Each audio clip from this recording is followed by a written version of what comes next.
welcome back to Operations with Void. I hope you're having or will have a wonderful Valentine's Day, or as I prefer to call it, Singles Awareness Day. Anyway, with this week, we will be continuing on with our theme of slow battleships. This time, instead of Colorado, we will be bringing out the Kansas. The op that we will feature today is Raptor Rescue.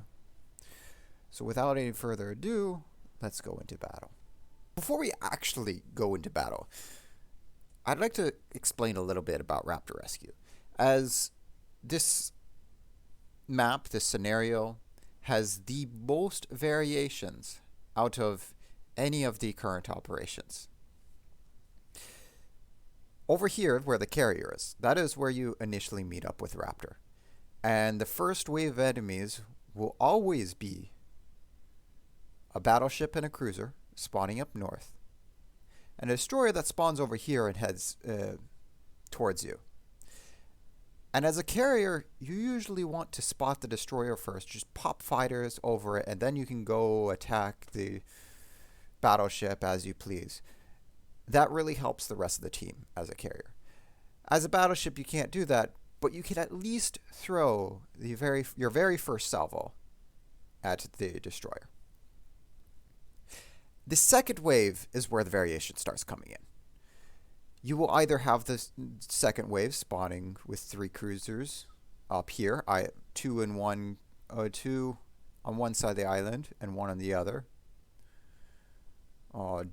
It depends. It can be 2 on this side, it can be 2 on this side, but it will always be 3 cruisers. Or you can have the cruisers spawn down here in the south, and you don't know which until carrier flies over and spots them, or someone with RPF has them, or if nobody on your team has either of those, then you just wait until they show up. The carriers, there are 2 carriers, they always spawn in the same spot. There's no variation with them. The carrier actually spawns around over here, moves up in this around here, this direction, and lately it's just been sticking around here. It used to actually come down and follow a line this way. The other carrier, although on the map it's marked here, it actually spawns around here and will come up, and at this point it will either go south or it will go north. And I'm not quite sure what causes the change, but those are the 2 paths it will take. Then the next changes are when you meet up with the carrier, you will either start to go north or start to go south. And now the endpoint hasn't been decided yet. It's just if you start going north, your endpoint has been decided to be either far north or middle. If you start to go south, endpoint will be far south or middle. And there are certain spawns that spawn with each of the endpoints. Like cruisers that come from the north will only spawn if the endpoint is center and the midpoint is south. They will never spawn if the midpoint's north. Just like battleships that come from the south will only spawn if the midpoint is north and the endpoint is center. So with each of these endpoints, the set spawns is actually only maybe two kinds of spawns per endpoint and middle combo. And the destroyers, there are 2 destroyers that come from. One will always spawn in the center, and it will always be the same one spawning in the center. The other destroyer will spawn opposite of the midpoint. So if the midpoint's north, the destroyer will spawn south of this island. If the midpoint is south, the destroyer will spawn north of this island. There are always going to be 2, not always. Usually there's going to be 2 cruisers. Sometimes it's a cruiser and a battleship, but usually it's 2 cruisers. The 2 cruisers can either spawn up north. They spawn after the destroyers are spawned. No, they spawn in before the destroyers spawn in. But usually are not spotted until after the destroyers because they either spawn up north or down south. And if they spawn in after the destroyers, they spawn in back here. And if the two cruisers spawn over here, you need to be in this section because Raptor has to go this way, fourth north exit, for the cruisers to spawn over here. And you need to be in this position to protect Raptor. Otherwise, it's more of responding to what you see the enemies showing up as. And with that, we'll go on to the video where we have a south exit, and I will be explaining things in the video.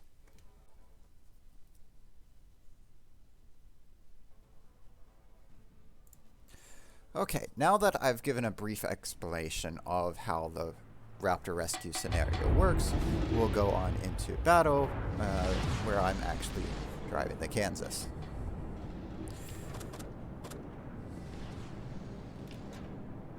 Now I'm started with AP loaded. You notice I quickly swapped to HE, but have AP queued up. Attention engineer. Kansas with the 40-second reload is, you really have to choose your shots. So, as I mentioned before, we will be shooting our first salvo at the destroyer. As we do not have a carrier on our team, we have to wait until the destroyer comes into line of sight.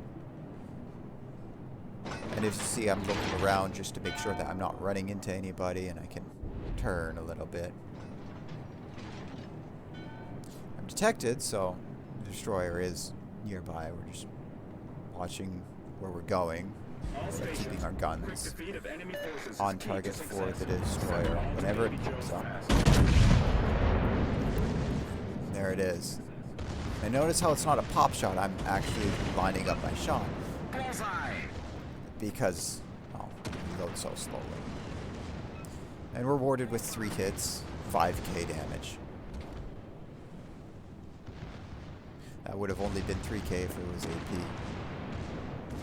And I don't think we're actually going to reload in time to shoot at the Alba. I think everybody else is just going to kill the Alba very quickly. So we're already starting to line up, get ready in between the Alba and the Fuso. Just lining up on the Fuso because the Alba is pretty much dead. Enemy severely damaged. As the shells left our barrels, the Alba is dead. And there we go, 32k straight on the Fuso. So with the guns reloading as long as they are, we want to make the most of it. So you really don't want to shoot at low health targets unless you don't have a choice. Now, unlike the Colorado, the Kansas got buff because of how unpopular it was. It had a buff to its acceleration and deceleration. So you can play with the throttle a lot more with the Kansas than you can with the Colorado, which is nice.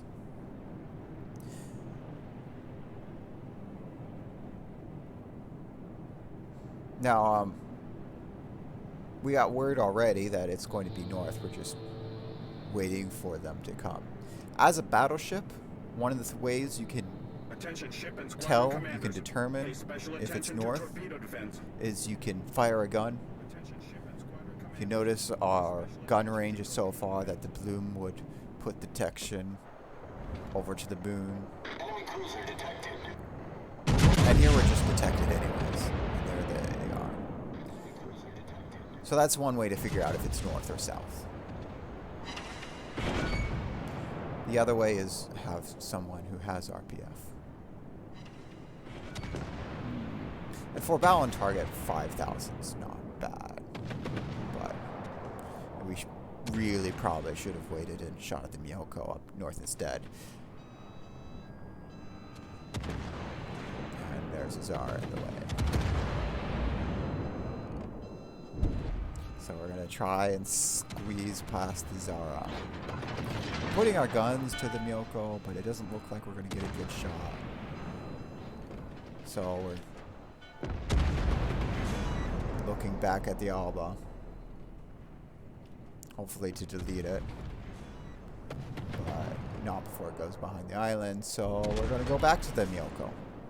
What we really wanted was the Mogami. But the Mogami decided to just stay dark. Didn't even want to show pop up. Here. Working on an optimal route for you.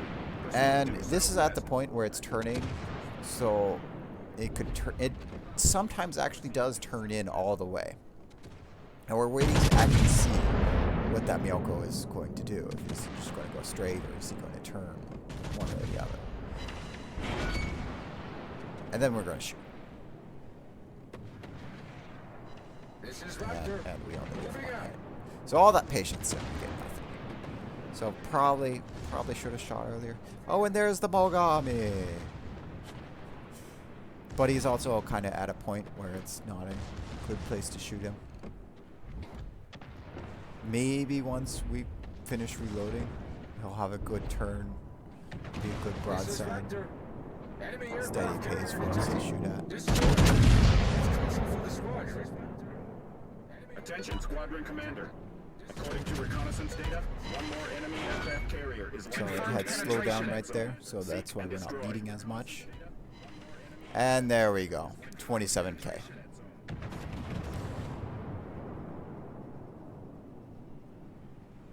This is engineer. I wish my All Mogami had stations. 52K health. For light repairs of ships. Stay close. Yes, that's another thing, the bots, with bringing multiple tier 8s, the bots get buffed HP now. Buffed HP, buffed reload, buffed damage. The only thing that doesn't change is their detection rating and their armor scheme. So we're shooting now because there's nothing else to shoot at. And we get rewarded with 1 overpen because my aim was off. It was entirely my fault. But yes, we also needed to clear the barrels and swap to HE because unfortunately I do not have expert loader on this ship. You noticed I was at 10 out of 12 points, so I only have been running it as a 10-point captain.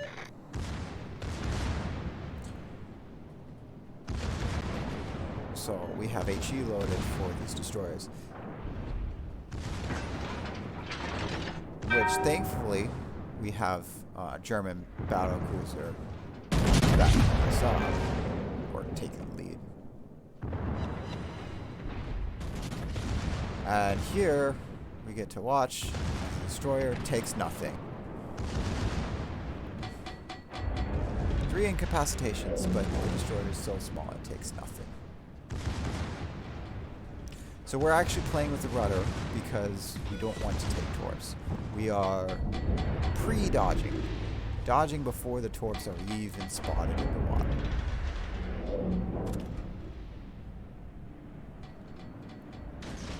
And there, the Hydro from the Odin has picked up those torps. So notice how the pre-dodging were already well out of danger for those torpedoes from the Hudson. penetrated. And there's what 7 hits on a destroyer actually looks like.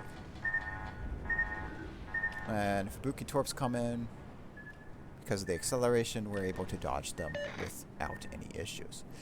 Now another thing is, bots actually usually throw torps as a widespread. So it's usually easy to dodge torps when at a distance, because there's going to be a big gap. They don't throw narrows unless they're near very close to your ship. At this point, which point widespread or narrow spread usually doesn't matter. They're going to hit you. The exception are British cruiser bots, Raptor. which will throw in single file. single launching method. Adjusting course. Now here we're throwing AP. HEAP doesn't really matter. At this distance, we are able to get a couple penetrations. If it was closer, we actually should be throwing AP.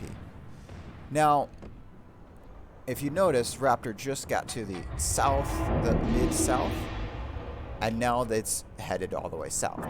So we are getting in position to be able to shoot at the Shokaku, but be able to go south to help. Because now, there are actually only 2 spawns This is Raptor. that Air could wing is ready for duty. happen. Over. It could either be on the FG line, there will be 2 battleships, and then just Anti-aircraft gun crews at are on full alert. G0, off the map border, there will be 2 cruisers spawning. Here I'm after getting Def AA for the planes. Currently, on this current patch, well, ever since Wolfpack has come out, enemy CV planes do not attack. It's been bugged, and I'm pretty sure it's because of the Wolfpack operation. So right now on Raptor, the enemy CV planes are not a threat. In the future, they will be a threat, and the dive bombers are very accurate and do much more damage than they should. Anti-aircraft gun So right crews now, are on normal we're alert. looking to the south. There's a Congo over there. Anti-aircraft We're gun actually going to crews are on turn normal the alert. ship because we're also anticipating ships from the right. So we want to be able to turn the ship and turn the guns back around quickly, because I don't know at this point in time. I do not know if it's going to be the FG battleships or if it's going to be cruisers on the J line, which will then be, it'll be 2 cruisers spawn first and then battleships. So right now we're sitting and holding and waiting for the good line of sight, well, firing solution for the Congo.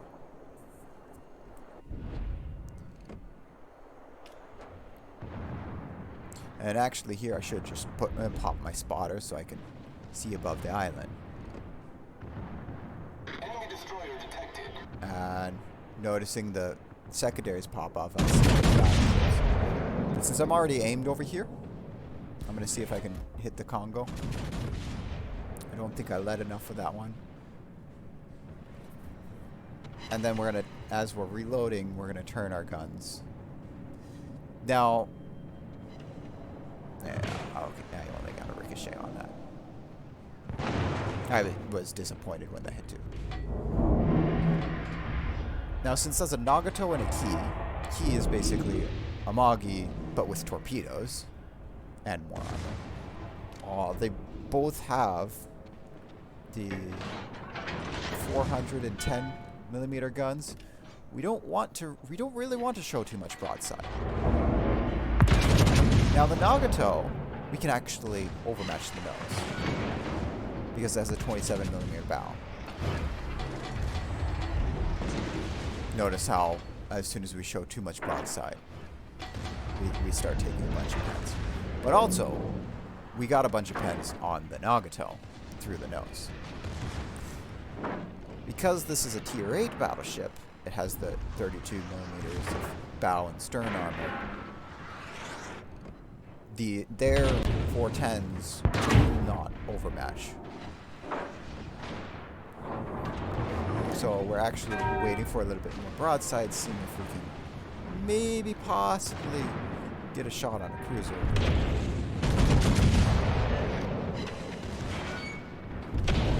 Or do I go for the Nagato? What I actually do is I do rear turrets on the Nagato and then front turrets on the Alpha.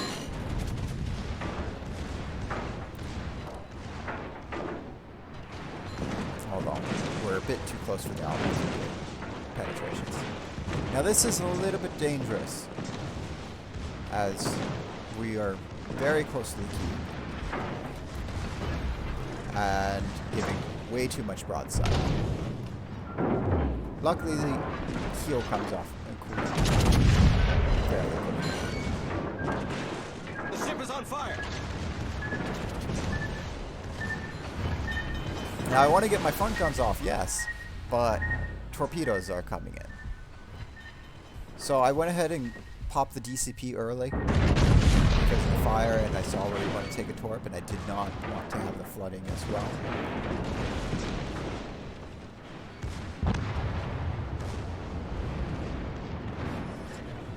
Problem solved, sir. Now the key looks like it's dead, so we're already Nagato. Enemy battleship destroyed. And now since it's south, the last two cruisers will spawn at those positions that you see on the map. They will always spawn there if it's south exit. If it's north, if it's central exit, they will spawn on the south side, and if it's northern exit, they spawn in the center. And their spawns are dictated if you have at this point in time, that if you have one ally ship or no ally ship sunk, they will both spawn at the same time unless there is another enemy ship, not including carrier, still on the battlefield. If there is another enemy carrier, another enemy ship that is not a carrier, or you have two allied ships, two player ships that have sunk already, then they will spawn one at a time. Now in this case, the battleship was still there, and so the first cruiser spawned first. But as soon as the battleship sunk, the other one spawned in immediately, because we have all of our ships still here.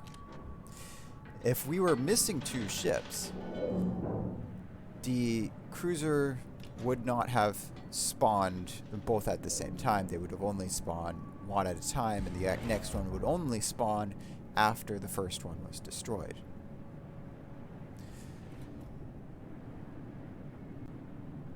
Now, if you have three ships sunk, if you only have you have four players remaining or less, those last two cruisers will not spawn at all. So if you have four ships or less and you're thinking it's going to be a close game, well, you don't have to worry about those ships spawning in. But of course we have all. Now, where I'm shooting at right now, it doesn't really matter for most battleships. Captain Battle Vice ship, paper ship, commander ship, whatever you want to call it.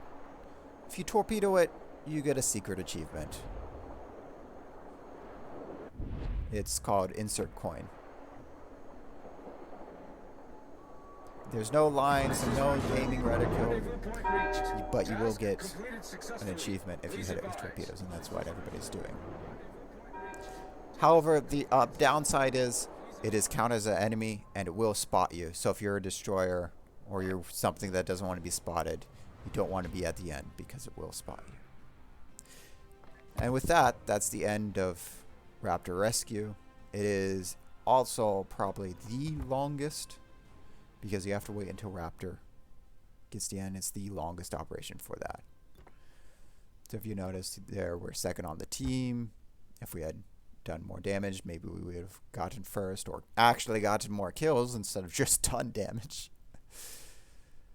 And the Nagato being our only kill, with everything else we're just doing damage to. The Fubuki and the Kongo that we did 0 damage to. So embarrassing. But still, good game nonetheless. And with that, that's the end of this video. I hope to see you again next week.